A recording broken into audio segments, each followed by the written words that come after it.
बोलो लाडली लाल की, श्रीमद सद्गुरु सरकार की। We'll be singing from Doha number 75 today in the Bhakti Shatak.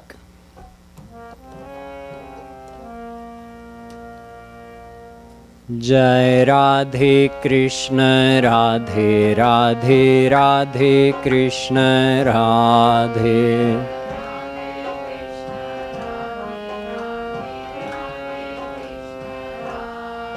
जय राधे कृष्ण राधे राधे राधे कृष्ण राधे।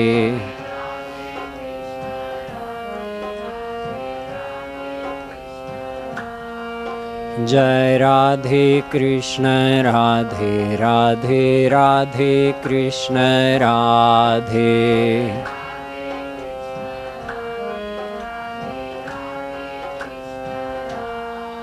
जय राधे कृष्ण राधे राधे राधे कृष्ण राधे।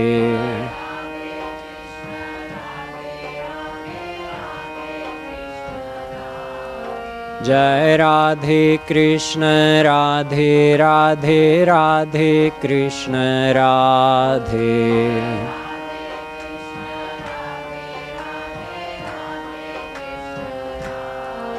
जय राधे कृष्ण राधे राधे राधे कृष्ण राधे।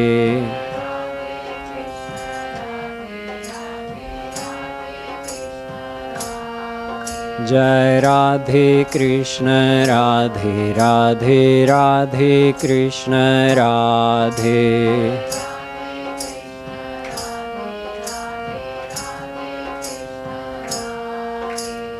जय राधे जय राधे राधे।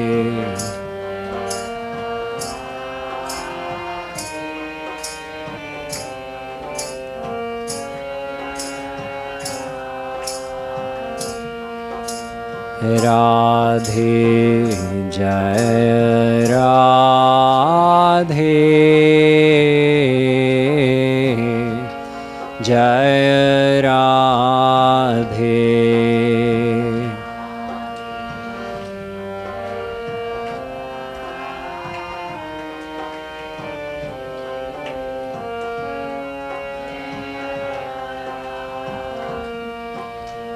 कृष्ण जय कृष्ण जय कृष्ण।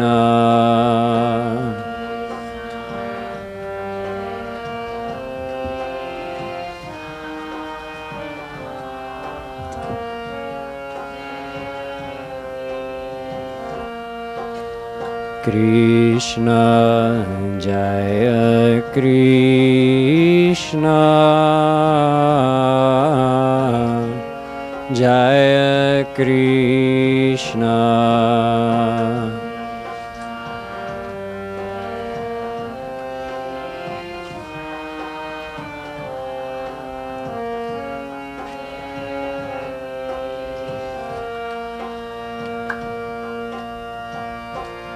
मन मोहन भजन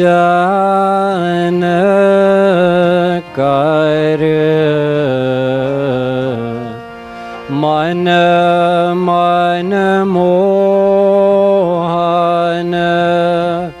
भजन कर। सहज स्नेही मान राधे राधे।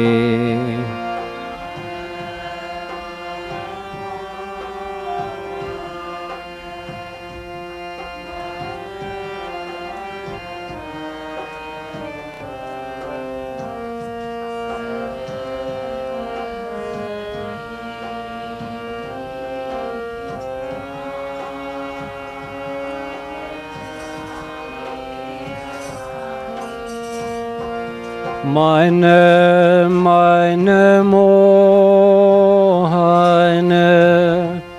भजन कर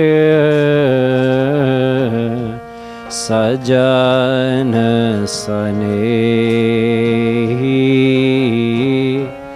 मान राधे राधे।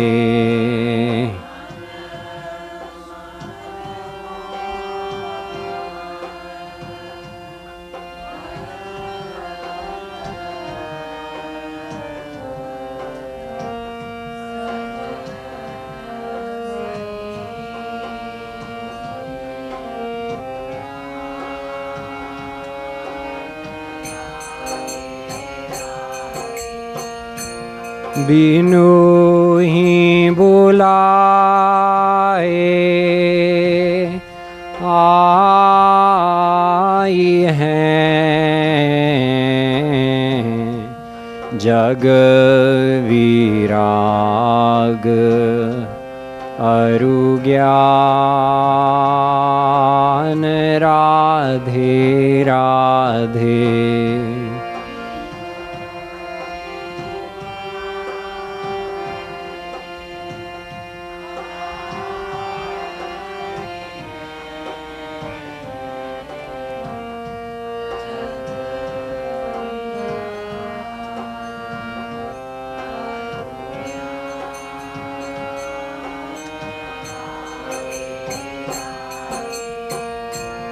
बिनु ही बुलाए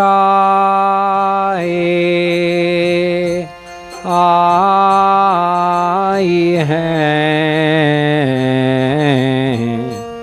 जग विराग अरु ज्ञान राधे राधे।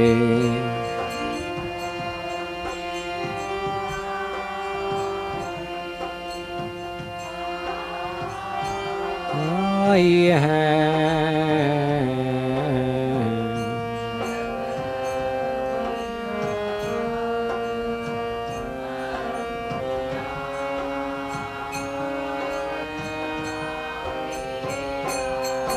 जय राधे कृष्ण राधे कृष्ण राधे कृष्ण राधे।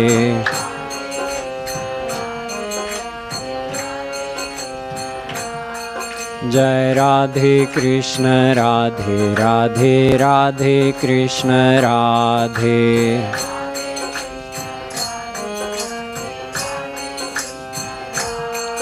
जय राधे कृष्ण राधे राधे राधे कृष्ण राधे।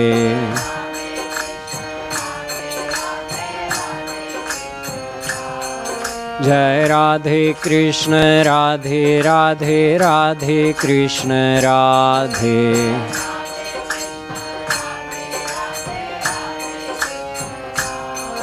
जय Radhe Krishna Radhe Radhe Radhe Krishna Radhe.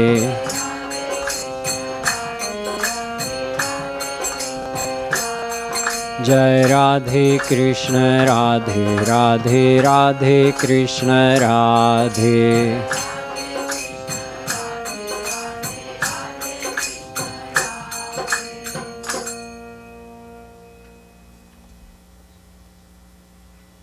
In this Bhakti Shatak,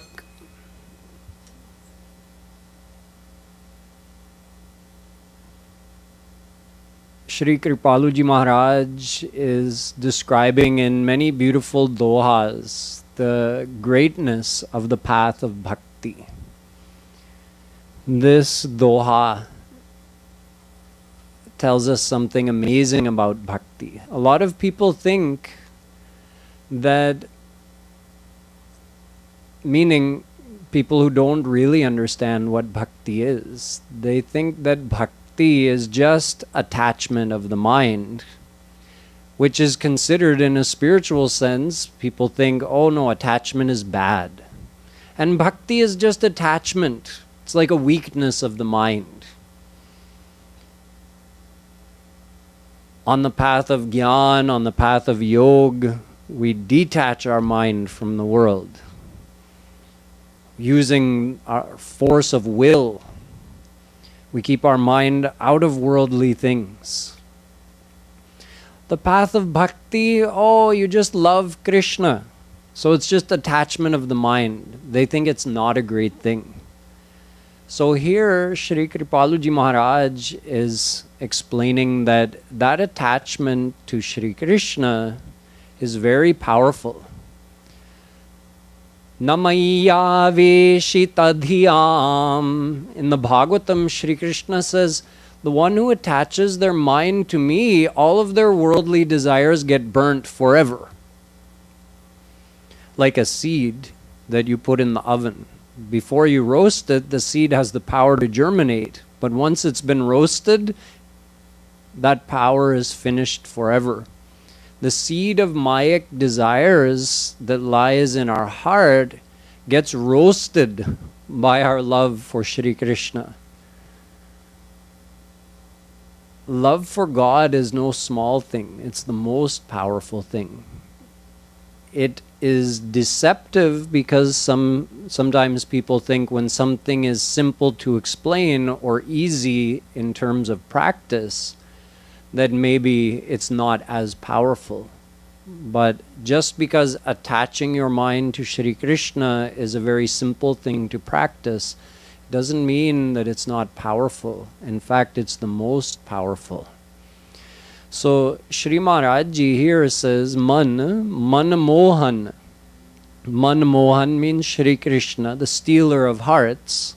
O my heart, attach yourself to the stealer of hearts, Shri Krishna. Bhajan kar. Love him, do devotion to him, adore him. Sajana sanehi man. Knowing him to be the beloved of your soul. Knowing him to be your everything. And then what will happen? Binu hi bulaye aayi hain, jag virag aru gyan. Bhakti pareshanubhavo virakti ranyatra traishatrika ekakala. Also in the Bhagavatam, it's explained that Gyan and Vairagya rise as bhakti develops in our heart.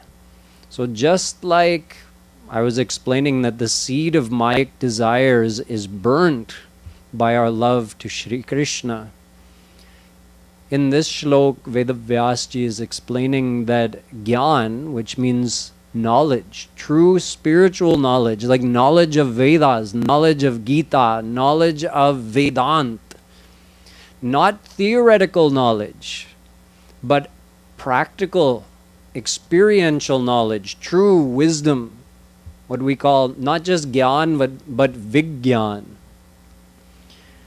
That knowledge is received automatically to the extent that our mind is attached to Shri Krishna. It happens automatically, just like you eat. When you eat, what happens? Do you have to, independently of your eating, do you have to supplement eating by thinking, okay, now what has to happen in my stomach? Which gastric juices have to be secreted in my stomach in order to digest the type of food I just ate? And then how does it go into the small intestine? And from there, how is it absorbed into the bloodstream?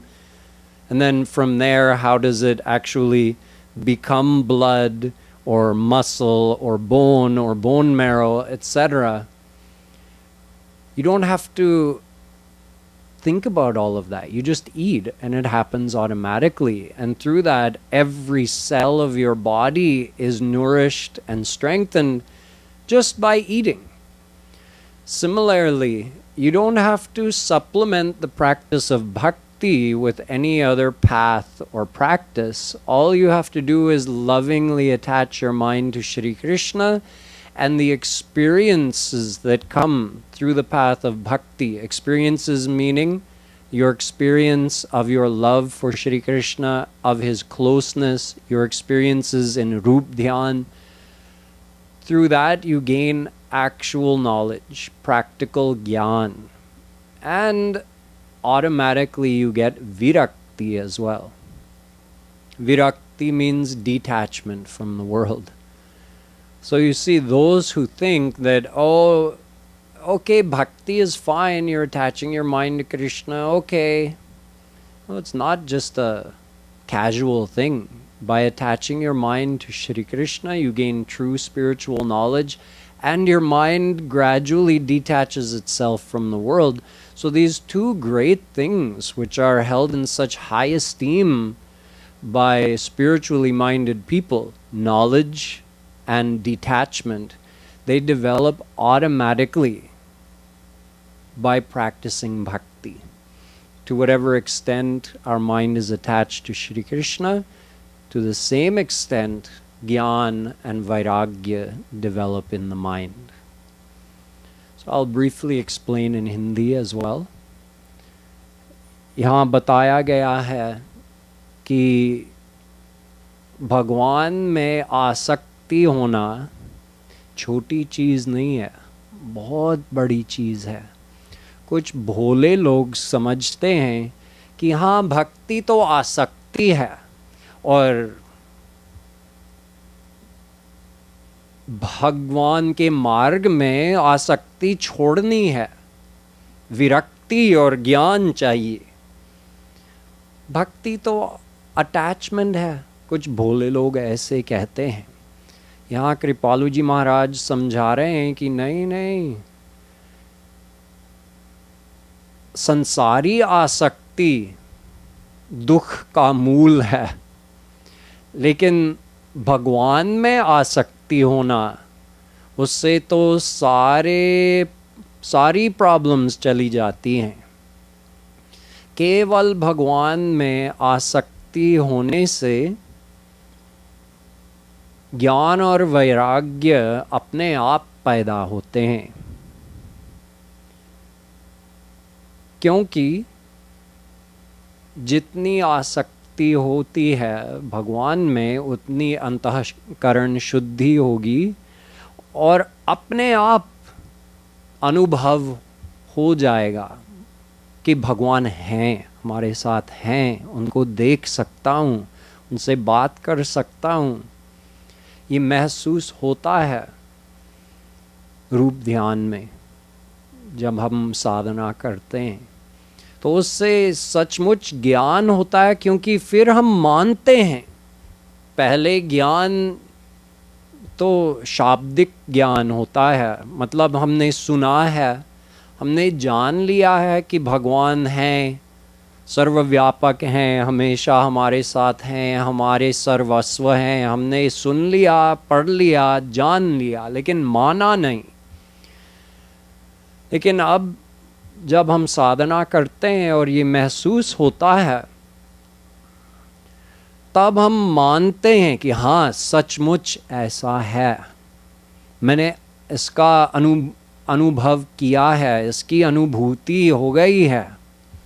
भले ही दिव्य दर्शन नहीं हुआ अभी तक, ठीक है, लेकिन थोड़ा बहुत अनुभव हुआ, तो अब मानने लगा. और मानने का मतलब है सचमुच समझ लिया.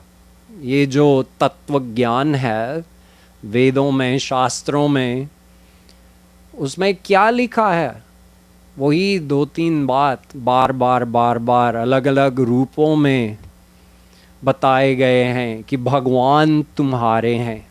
ये संसार नश्वर है, ये शरीर नश्वर है, भगवान हमेशा तुम्हारे साथ हैं. ये तो हमने बहुत बार सुन लिया है, लेकिन कभी माना नहीं, क्योंकि एक्सपीरियंस नहीं है.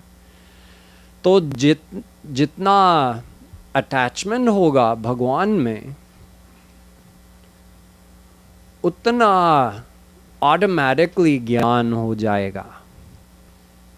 और एक और चीज़ होती है वैराग्य, विरक्ति. क्योंकि जितना भगवान से प्रेम होगा,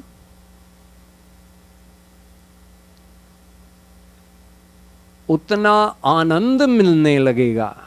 और जितना सच्चा आनंद मिलने लगेगा उतना मन अपने आप हट जाएगा संसार से, क्योंकि उसको अब असली ज्ञान है कि हाँ सचमुच पहले मैंने जाना कि भगवान में आनंद है, संसार में आनंद नहीं है। अब अनुभव हो गया है थोड़ा बहुत, तो अब विश्वास हो गया है। अब मैं मान भी सकता हूँ, इसलिए अपने आप संसार से वैराग्य होने लगेगा। इसलिए कहा जाता है कि बस भक्ति करो और कोई अलग से मार्ग न योग ज्ञान तपस्या वगैरह कुछ नहीं करना है। बस भक्ति करो, भगवान से प्यार करो और अपने आप ज्ञान और वैराग्य मिल जाएगा, ऐसा बताया गया इस दोहे में। अगले दोहे में एक और महत्वपूर्ण बात बताई गई है।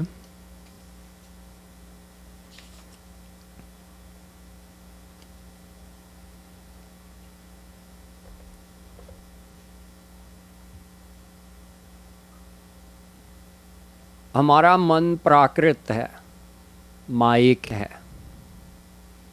माने वो माया से बना है, और भगवान तो सच्चिदानंद हैं।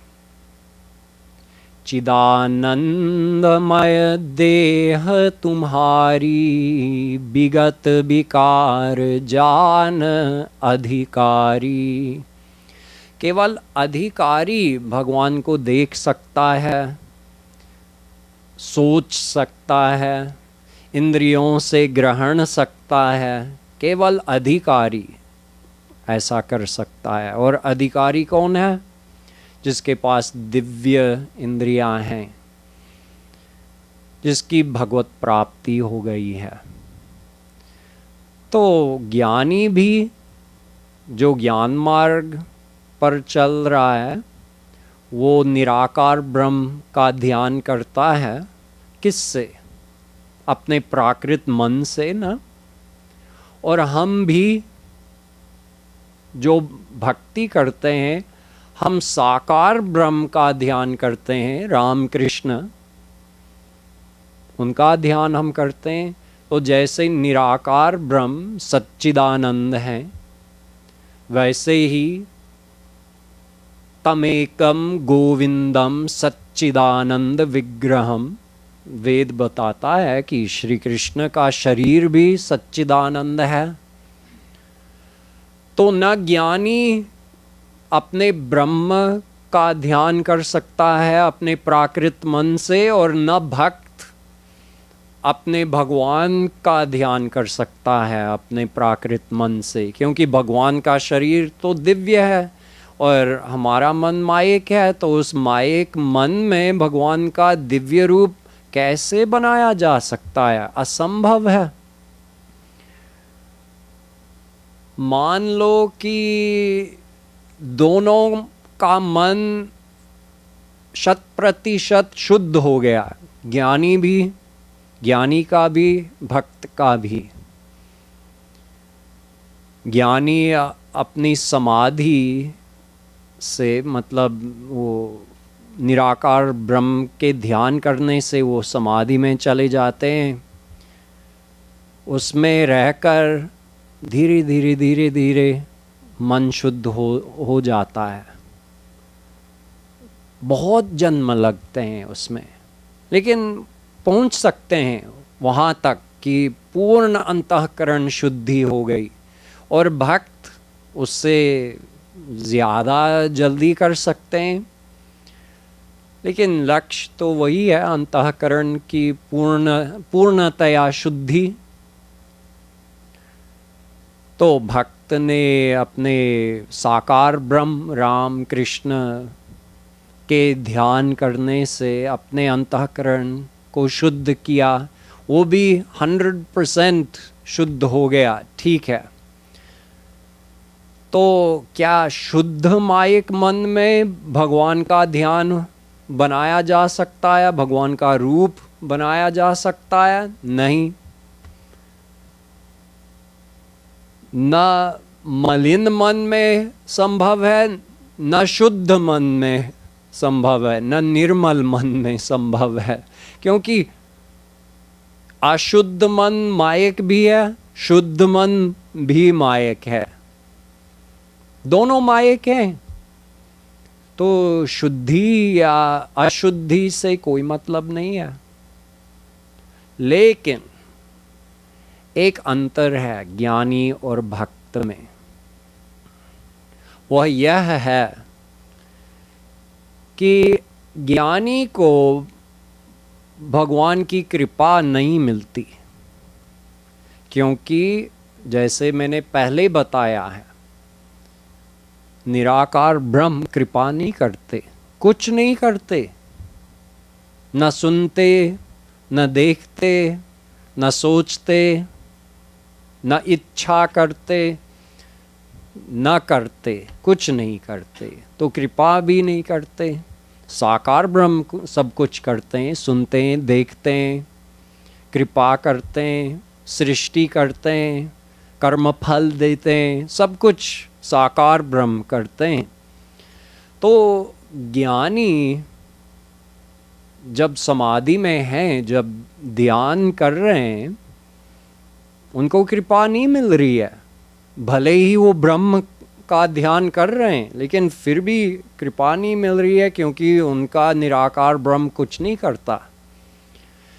तो अपने प्राकृत मन से क्या वो सचमुच निराकार ब्रह्म का ध्यान कर रहा है? नहीं, असंभव है।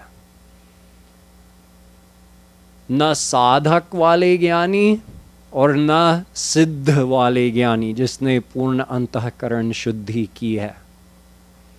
लेकिन भक्त जब रूप ध्यान करता है, हमारी साधना है रूप ध्यान करना, श्री कृष्ण का रूप अपने सामने खड़ा करना, ये हमारी साधना है। श्री कृष्ण आ गए हमारे सामने, देखो उनके बाल कैसे हैं, उनका मुकुट कैसा है, उनकी मुरली कैसी है, उनके चरण कैसे हैं, ये सब हम ध्यान कर सकते हैं और महसूस कर सकते हैं कि हाँ सचमुच हैं, हमारे साथ आ गए।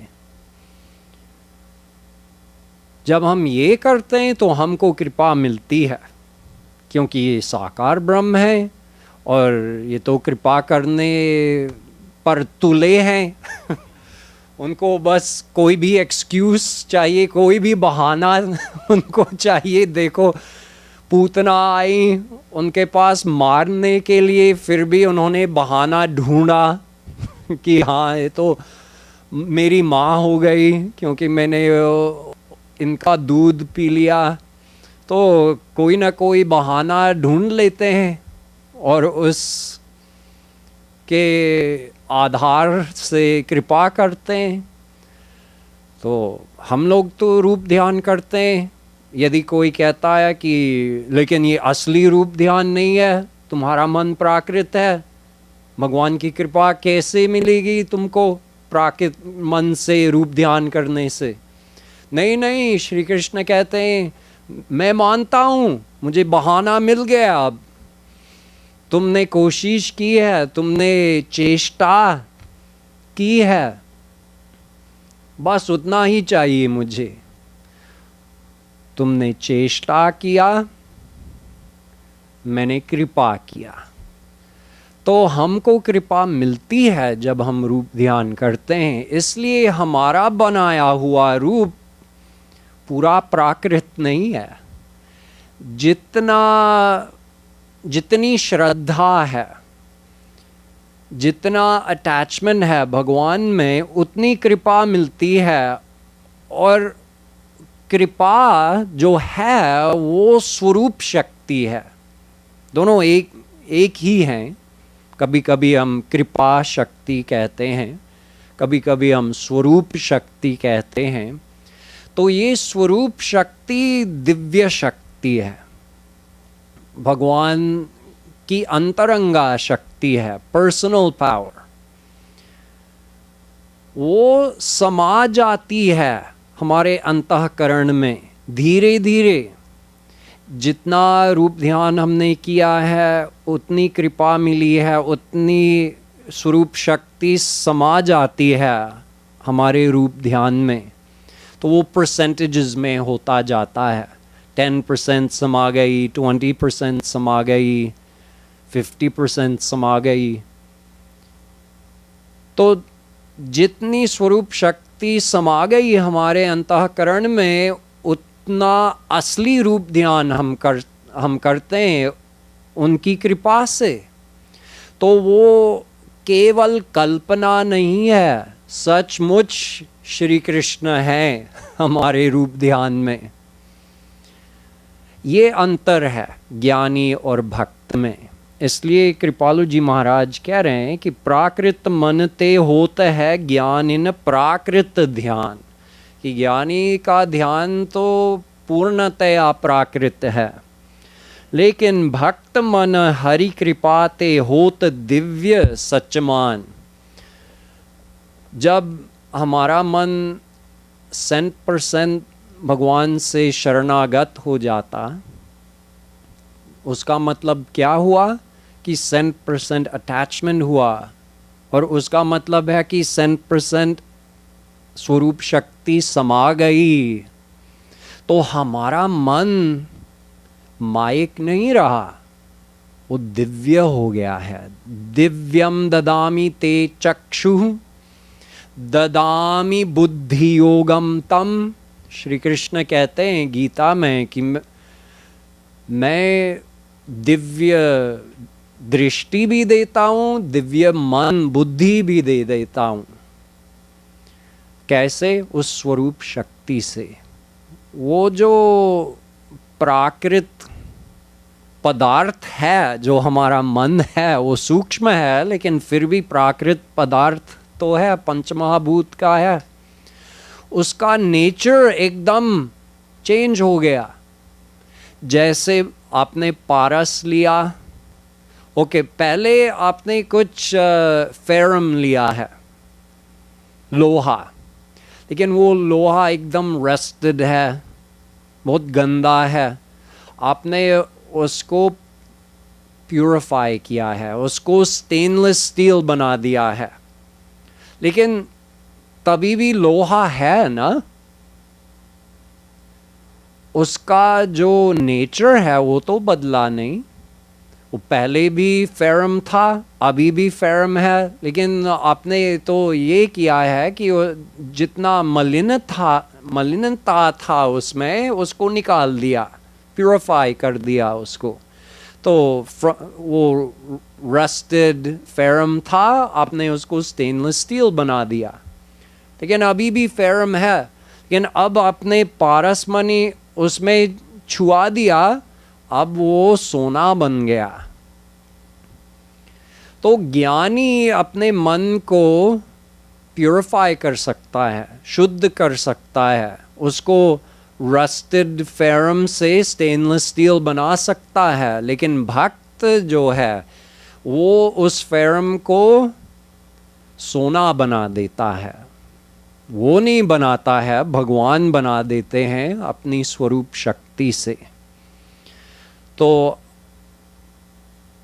हम साधक लोग भी उस स्वरूप शक्ति युक्त धीरे धीरे होते जाते हैं, और जब हम पूर्ण शरणागत हो जाते हैं, तब हम सिद्ध हो जाते हैं, तब हमारा मन स्वरूप शक्ति का रूप बन जाता है, वो भी सच्चिदानंद बन जाता है। तब हम भगवान का असली दर्शन कर सकते हैं और भगवान का असली ध्यान कर सकते हैं। So I'll briefly recap that in English, that just as some people they underestimate the power of bhakti by thinking it's a simple attachment of the mind to God,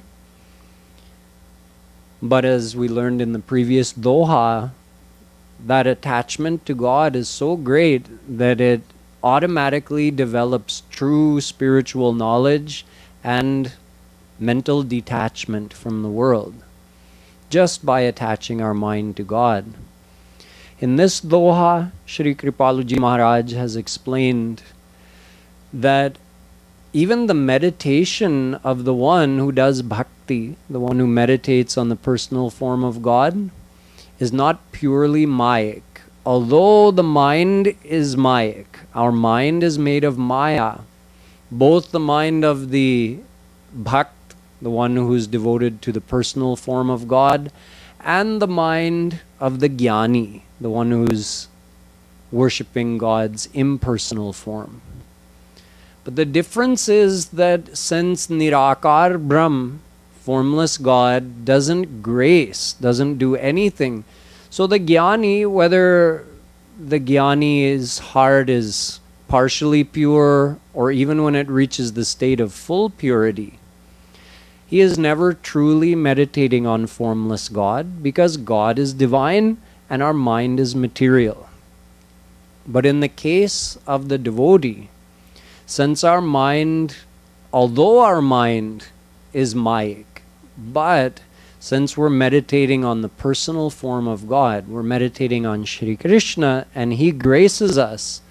Therefore, to the extent our mind is attached to Him, we receive some of that grace in the form of His personal power called Swarup Shakti, which gradually begins to permeate our mind, soak into our mind like a dry sponge can start to soak up water that's dripping into it.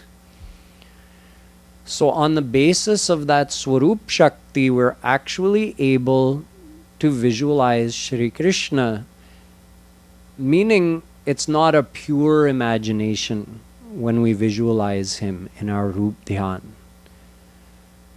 We're actually seeing Shri Krishna. And the more our mind purifies, the more we attach it to Him, the more of that Swarup Shakti we receive. And it increases. As the percentage increases, the reality of our meditation goes on increasing until we reach the point of 100% surrender to Him. And at that point, our mind is completely impregnated with Swarup Shakti, and its mayic characteristic, its mayic nature is actually finished for good, and it becomes divine. So the bhakt with his divine mind in the end can actually visualize the real divine form of God and see God face to face. And before reaching that ultimate state as well, in whatever percentage we're surrendered to God, we are actually visualizing Him. He's really there in our meditation. Whereas the jnani never gets a divine mind, so he in fact never is able to do chintan of real divine Nirakar Brahm. Not in his stage as a sadhak, and even after attaining the state of complete heart purification, he, even at that point, doesn't receive a divine mind, even though he's Jivan Mukt. So on the basis of his pure material mind, he experiences some kind of blissful state, but his mind never becomes divine. And when he leaves his body, his mayic mind, whatever was left of it, which is called Lesha Vidya, that is also removed. And he leaves his body, leaves his mind and senses, which all merges back into Maya, and he merges into formless God. So the jnani actually never experiences God directly in the way that the bhakt does. So we have to understand this. This is highly technical, but it's important to understand it so that we understand the greatness of bhakti. Bhakti should not be thought of as something that, you know, you do after you retire, or it's something the ladies do when they get together and do bhajans.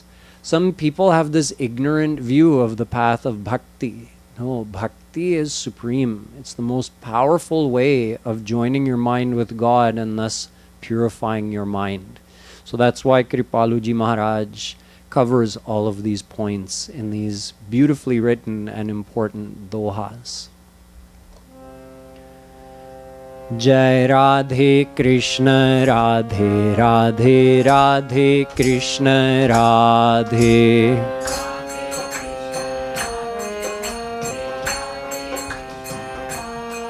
Jai Radhe Krishna Radhe Radhe Radhe Krishna Radhe.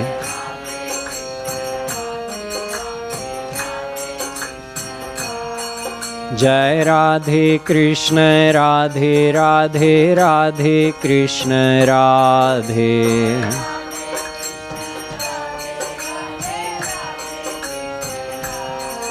Jai Radhe Krishna Radhe Radhe Radhe Krishna Radhe.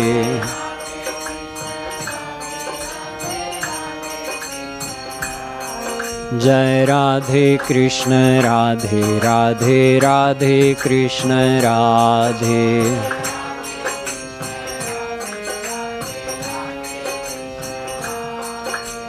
Jai Radhe Jai Radhe.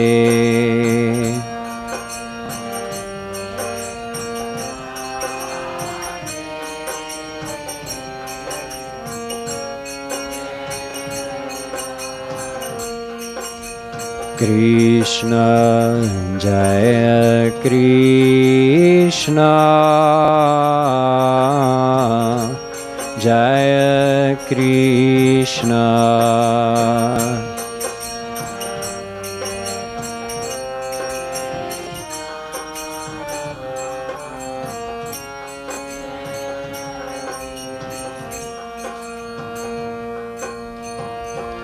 प्राकृत मन ते होत है, ज्ञानीन प्राकृत ध्यान राधे राधे.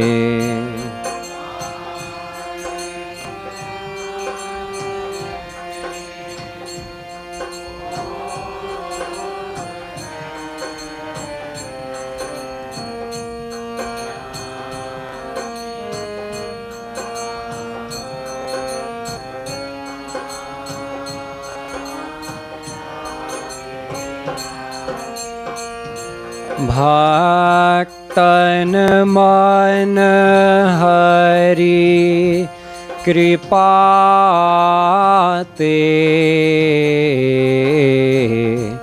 होत दिव्य सच मान राधे राधे.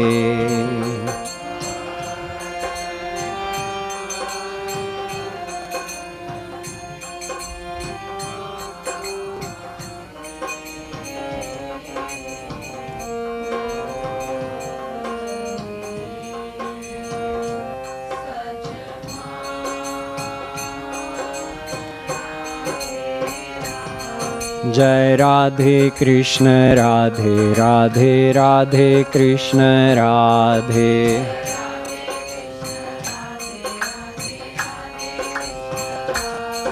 जय राधे कृष्ण राधे राधे राधे कृष्ण राधे.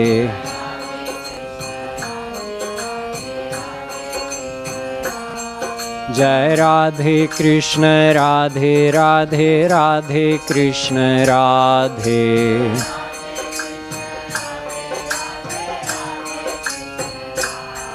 जय राधे कृष्ण राधे राधे राधे कृष्ण राधे.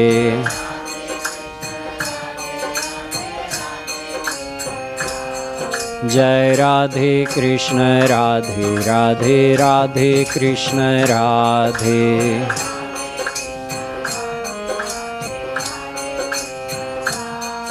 जय Radhe Krishna Radhe Radhe Radhe Krishna Radhe.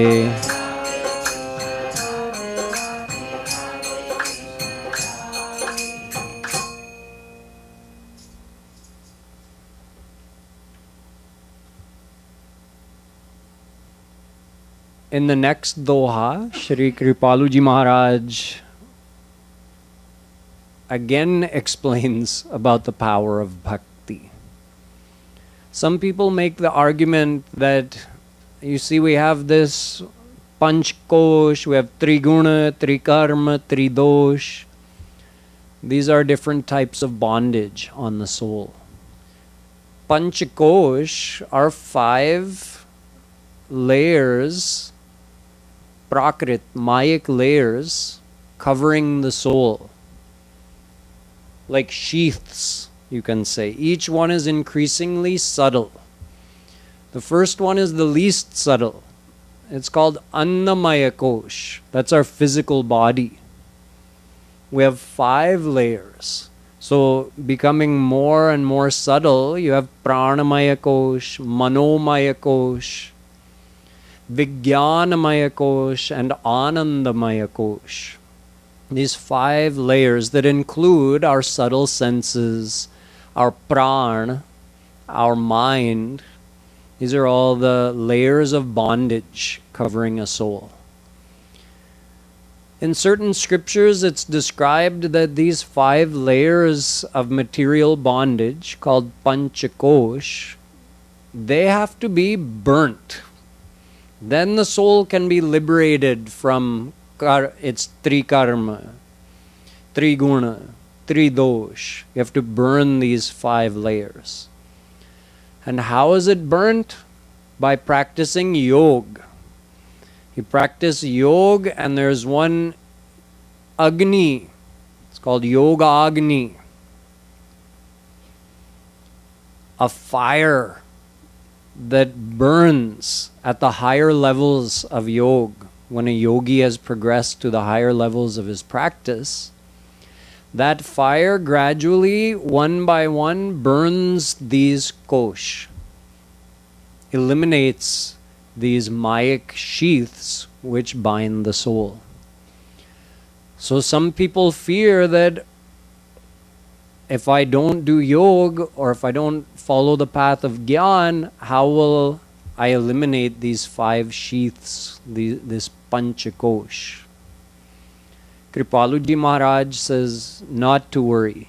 In fact, the very same is said in the Bhagavatam. Jarayat Shuya kosham nigirna manalo yatha. Just like in your belly, there's a jataragni, the fire of digestion that burns in the belly. You put things in there, you eat, and what happens? That fire burns them up and digests them so they can be assimilated into the body.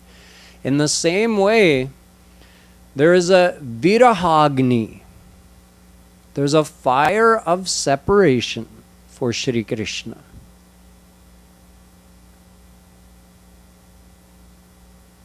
You can imagine it something like this. You know, when if something has made you very unhappy, you're really suffering, आपको बहुत दुख मिल रहा है, फिर आप रोते हैं, you're feeling so upset, and then you just cry. You feel a warmth in your chest. It doesn't happen every time you cry, but when you're feeling extremely upset about something and then you cry, when you cry, it causes a release. And through that release, somehow you feel some kind of warmth in your chest, and then you feel a relief. You feel much better. That's the only comparison I can give for a purely material thing to what this virahagni is like. Viraha means the longing for Shri Krishna. Viraha ka matlab hai Shri Krishna se milne ki ichha. When you desire someone, you desire to be with them. That's called longing. That longing is called viraha because there's a heat associated with it. In devotion, this heat is very highly regarded. This heat of viraha is one of the most valuable things that we have. Why? Because it has the power to burn all the impurities of the heart, and it has the power to burn our panchakosh. How do you get this viraha? You have to develop your desire for Shri Krishna. You have to develop the feeling of longing. I want to meet him. Where is he? When will he come to me? I want to be with him. Just like in the same way that you desire for your child, or your husband, or your wife, or your friend, you desire to be with them. In the very same way, you have to desire for Shri Krishna. You have to desire to be with him. When you truly desire him in this way, then there's a heat that develops. You won't notice it at first, but the more devotion you do, जितनी साधना करोगे, जितना रूप ध्यान करोगे, उतना वो श्री कृष्ण समा जाते हैं आपके अंतःकरण में, आपके हृदय में, और सचमुच ये विरह पैदा हो जाएगा। और आप महसूस करेंगे कि जब उनका ध्यान करेंगे कि कुछ यहाँ हो रहा है, there's a warmth, एक अग्नि पैदा हो गई है अंदर, वो विरह का शुरुआत है। उसका अंतिम जो स्टेज है, महाप्रभु जी ने उसका निरूपण किया है, जब उन्होंने कहा युगायितं निमेषेण चक्षुषा प्रावृषायितं शून्यायितं जगत् सर्वं गोविंद विरहेण में। उन्होंने कहा अपने अष्टपदी में कि मेरे अंदर उतना विरह है, इतना विरह है कि अश्रुधार लगातार होता है। मेरी आँखों से अश्रु बह रहे हैं लगातार, और सारा संसार मेरे लिए शून्य है, कुछ नहीं है मेरे लिए, केवल एक इच्छा है हमारे हृदय में, उनसे मिलना है, श्याम सुंदर से मिलना है। तो वो अंतिम अवस्था है। महाप्रभु जी कह रहे हैं कि इस अवस्था में एक क्षण युग के समान लगता है। ये वे बढ़ा के नहीं बता रहे हैं, सचमुच जो वास्तविकता है ऐसे बता रहे हैं कि उस विरह की अवस्था में ऐसा सचमुच लगता है कि एक क्षण, 1 सेकंड लगता है कि एक युग है। युग, सबसे छोटा युग कलयुग है, 4,32,000 वर्ष का। सोचो एक क्षण इतना लंबा लगता है जब उस अवस्था का विरह आ जाती है। वहाँ पहुँचना है हमको, वो हो जाएगा। पहले पहल हमको रूप ध्यान करना है, मन भगवान में लगाना है, इस पर बार बार ध्यान करना है कि वही मेरे हैं, वही मेरे हैं, वे मेरे सब कुछ हैं, मेरे प्रियतम हैं, उनका रूप बार बार बनाना है। फिर विरह पैदा हो जाएगा अपने आप, उनकी कृपा से आपको महसूस हो जाएगा कि हाँ कुछ जल रहा है अंदर, और वो जो ताप है, विरह का ताप, वो बलवान होता जाएगा, वो बढ़ेगा बढ़ेगा बढ़ता जाएगा, और उसके कारण वो ताप उतना तेज है कि आपके पंचकोश को पूरा जला देगा। तो आपको कुछ अलग से योग ज्ञान वगैरह नहीं करना है उस पंचकोश को जलाने के लिए, बस श्याम सुंदर से प्यार करना है और उनके विरह में अपने मन को डुबाना है, और उस विरहाग्नि में पंचकोश अपने आप जल जाएंगे। और उनके साथ त्रिगुण सत्वरज तम, ये भी एक तरह का बंधन है, और त्रिकर्म संचित प्रारब्ध क्रियमाण, ये भी कर्म बंधन है, और त्रिदोष माने कफ वात पित्त, ये भी एक तरह का बंधन है, वो भी सब जल जाएंगे। माने पूरा ये सब अलग अलग तरह के मायिक बंधन है। जब माया से छुटकारा मिलेगा तो ये सब अपने आप जाएगा। और कैसे होगा? केवल श्री कृष्ण के विरह में। तो हमको बस व्याकुलता बढ़ाना है, उनके मिलने की व्याकुलता बढ़ानी है हमको, वो हमारा काम है, बाकी श्री कृष्ण करेंगे अपनी कृपा से।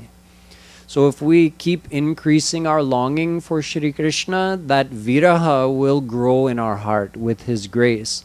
And the power of that fire of longing for Shri Krishna will burn our panchakosh and eliminate the bondage of karma, the bondage of what we call tridosh, the three types of characteristics of our mayic body and personality.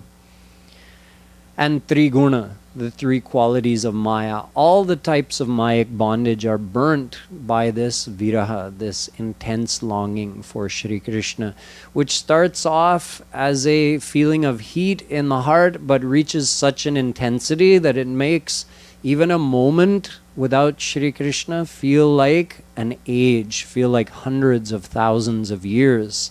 It becomes so intense. And when it reaches that stage of intensity, then Shri Krishna is not far off. He'll be coming to meet us very soon. It's a gradual process of building up to that point. So more about the greatness of bhakti and the greatness of viraha we'll learn tomorrow when we sing further ahead. Jai Radhe Krishna Radhe Radhe Radhe Krishna Radhe.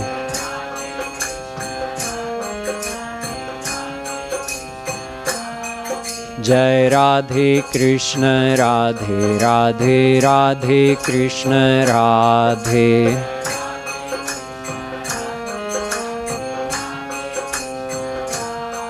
Jai Radhe Krishna Radhe Radhe Radhe Krishna Radhe.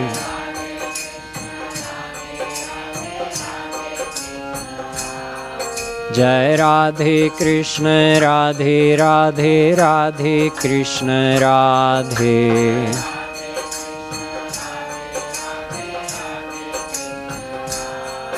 Jai Radhe Krishna Radhe Radhe Radhe Krishna Radhe.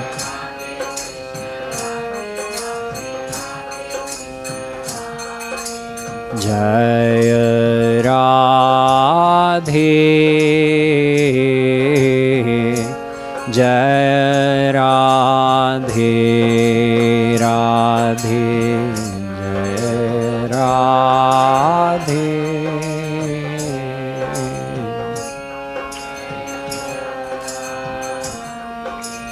Radhe, Jai Radhe, Jai Radhe, Radhe, Jai Radhe.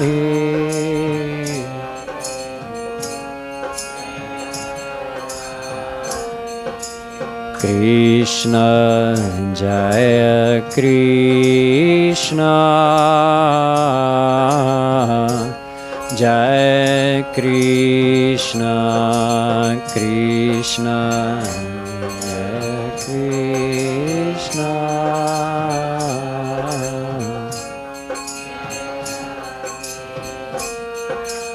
Krishna जय कृष्ण जय कृष्ण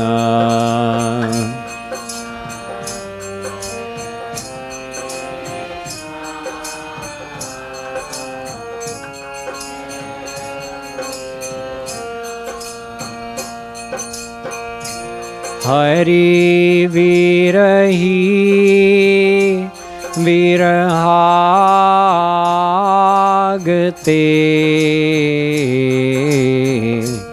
पंचकोश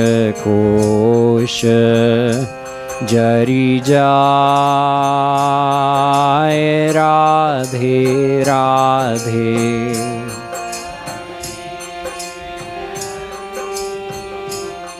विरहागते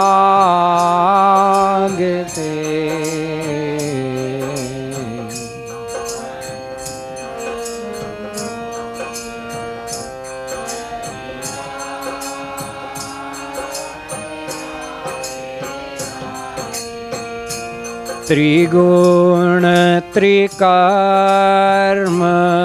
त्रिदोष सब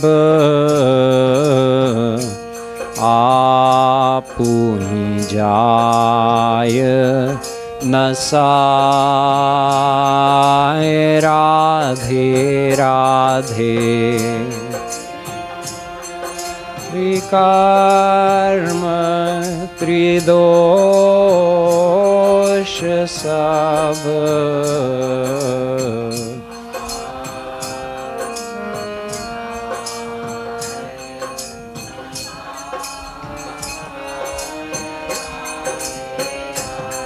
जय राधे कृष्ण राधे राधे राधे कृष्ण राधे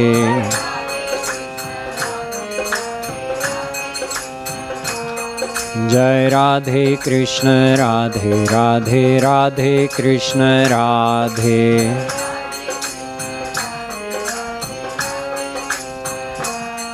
जय राधे कृष्ण राधे राधे राधे कृष्ण राधे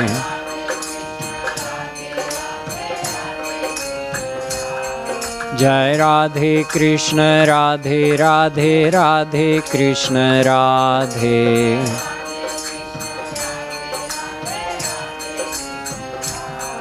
जय राधे कृष्ण राधे राधे राधे कृष्ण राधे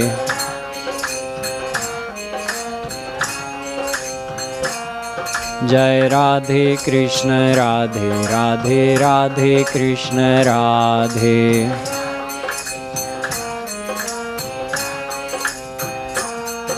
जय राधे कृष्ण राधे राधे राधे कृष्ण राधे